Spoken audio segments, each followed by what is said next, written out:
Sarong kakanan sa syudad ni Naga natumtom nin kalayo. Mantang tiendahan in second hand na mga lunadan, nadamay pa. Kantidad kan danyos na winalat kan insidente, pigkakarkulong nasa 1 milyon. Uyan report ni Rosie Nieva. May pati ng Mayo na ni mapapakinabangan sa dating kakanan na ini sa Barangay Concepcion, Pequeña, Naga City, makalihis matumtum nin kalayo. Sigon ki Fire Senior Inspector Paul Mendoza, City Fire Director kan BFP Naga, pigtutubudang ang napabaya ang pigluluto ang pigikanan kan kalayo. Pinurbaran man subuot ining palsukon kan empleyado alagad mas nagdakula pa ang kalayo, hulit salaan ginibong paagi. Nung inuna nila ng tubig, mas lalulugod na nagdakula itong sulo. Kasi wrong application po kaya nung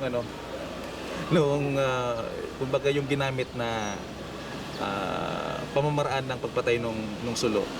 Mientras tanto, maski ang kataid na car shop ang daiman nakalibre sa insidente kung sain 7 lunadan ang nadanyaran kan kasulo.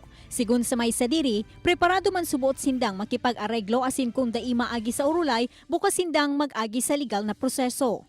Sabi po kang BFP, papaulayon po lahat para sagutin nila si danyos man na nangyari sa Kuya Ibli. Kinakarkulong nasa 200,000 pesos ang danyos na pigwalat sa kakanan, mantang nasa 700 hasta 800,000 pesos naman sa nasambitan ng car shop. Kaibanan si Carlo Abonita, Rosie Nieva, Balitang Bicolandia.